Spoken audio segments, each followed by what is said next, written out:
Hi everyone, welcome back to my channel. I'm Madison and I'm so happy you're here. Don't forget to subscribe, like, and comment, and follow me on Instagram.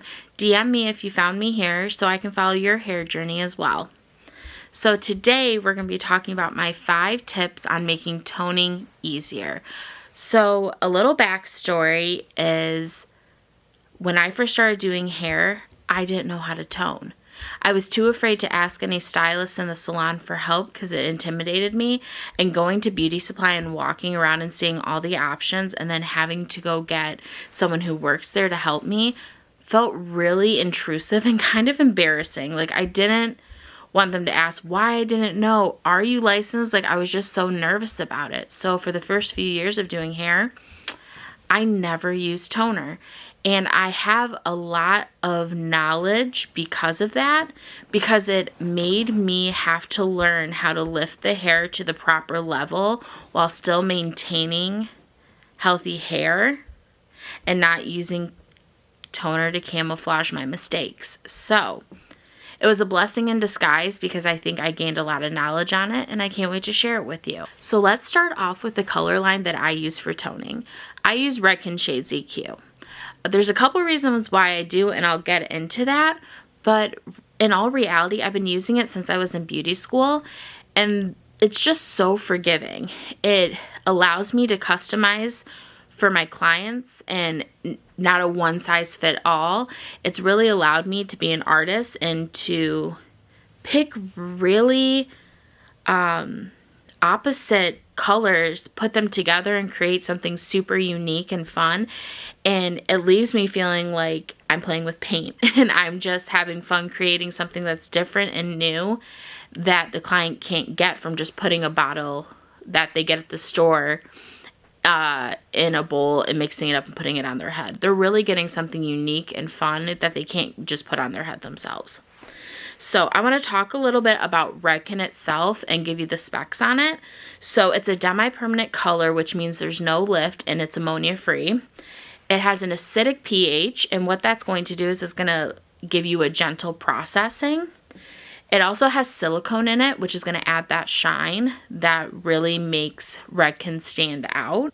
It's also made with wheat amino acids, which helps lock in moisture and helps with the condition of the hair. I have my notes down here so I don't forget anything.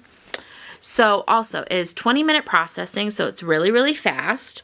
It's a 1-to-1 mixing ratio, which means like equal parts color and processing solution. They call their developer a processing solution, and it's 7 volume. And they also have like a crystal clear, which a lot of people think is a developer, but the crystal clear is actually, you should look at it like a 0 level color.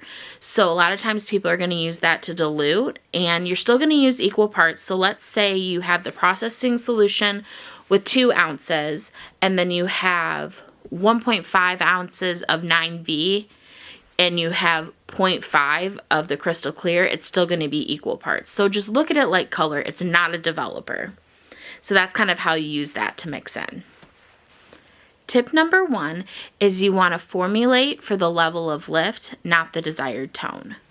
What I mean by that is, let's say you have a client who lifts to a level 7.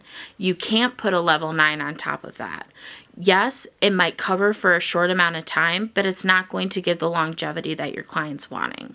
You want to be really honest with your clients. Let's say they were hoping for a level 9 to be a brighter blonde, but their hair only lifted to a level 7. You need to give them the options. You have to say, your hair didn't lift to the level that we wanted, but I can still give you a cooler tone. But with that cooler tone, it's going to appear darker. But this is going to keep you from feeling orangey or yellow in between our appointments. So if they lift to a level 7, you give them those options. Would you rather be a brighter blonde that has more of like a yellowy pigment, or a level like a yellow tone, or would you rather have something that's cooler that might appear darker? Kind of give them those options. So if you were to not do that and you were just to put a level 9 over that level 7, you're also not going to get to the desired look because 1, you might get a text in a few days saying that it rinsed out, or 2, it might not take it all. It really depends on how porous the hair is. Tip number 2, technique is like building a house and glossing is like painting the walls. What I mean by that is, let's say you're building a house. The foundation's great. The walls are built properly. The roof is on there. And you put paint on the walls. It's just going to enhance what is already there. But let's say you build a home, the foundation is wobbly, the walls are whack, the roof is not doing what it needs to do. When you put paint on it, you're going to see those imperfections. And if you don't see them right away, eventually it's going to start bubbling up. You're going to see what's going on behind the wall, especially while you're living in your home. Imagine living in your home like playing with your hair. When your client starts playing with their hair and they start looking it around, they wash it, they're going to start seeing those imperfections if the house is not built properly, and house being your technique. So another tip is make sure that your technique is on point before you start putting toner, because you can't camouflage bad technique. Tip number 3. Don't get rid of all the warmth when you are formulating for blondes, especially icy blondes. When your clients want to be bright and white blonde, and you only put icy or ashy toners on, it's going to take the underlying pigment and you're going to be left with something that's muddy, or it's going to be violet, or it's going to be pinky. It's not going to be that true white. Because take the sun for an example. The sun is super, super bright. It's almost blinding bright, but they're still yellow. To achieve that brightness and achieve that color that looks healthy and bright, and that's not going to take the underlying pigments of those violets and pearls and ashy, you have to have warmth in there. Bright icy blondes is not the absence of warmth, it's the addition of icy, ashy, or more of like a pearlescent. So keep that in mind when you are toning so you don't get muddy blondes. Tip number 4, make sure that the hair is towel dried and not sopping wet when you put the toner on. When you put it on when it's sopping wet, it almost leaves a barrier between the hair and the toner, and sometimes after processing the full time, when you go to rinse it out, you notice that the toner almost disappears and it wasn't there. So when you allow the hair to be a little drier and more on the damp side, it's going to process a lot better and you're going to get the desired results that you want more on their hair. And my last tip is one size does not fit all. So I'm someone who likes to share my formulas that I use on Instagram. And I've run into people in the comments saying, I put this on my hair and it didn't work the way that you said it was going to work. So then I have them send me a photo of what their hair is, and it wasn't the level that it needed to be. So remembering that just because a toner looks like that on a level 9, it's not going to look like that on a level 7. A level 7 formula that's darker is not going to look the same on someone that is lifted to a level 10. You have to take into account what the level is after you lift it, because that is going to completely change what the toner is going to do. One size does not fit all when it comes to toners. Thank you guys for watching today's video. I hope you guys found my tips helpful and you were able to learn a little bit more about Redken Shades EQ and maybe find a couple reasons why maybe your formulation isn't lasting and why it isn't doing what you want it to do.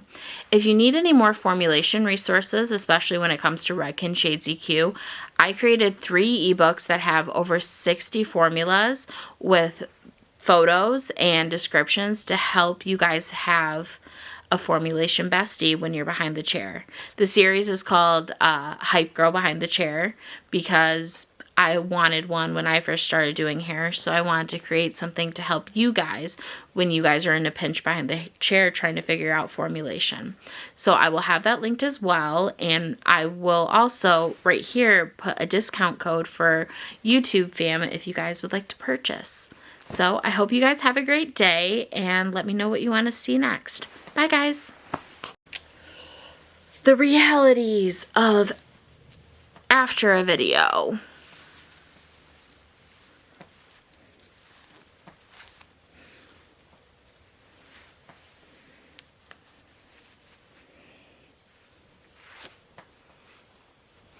Hi, Rue. I'm sorry I did the video for so long.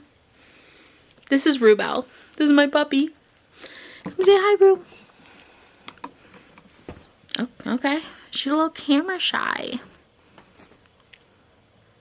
You're a good girl.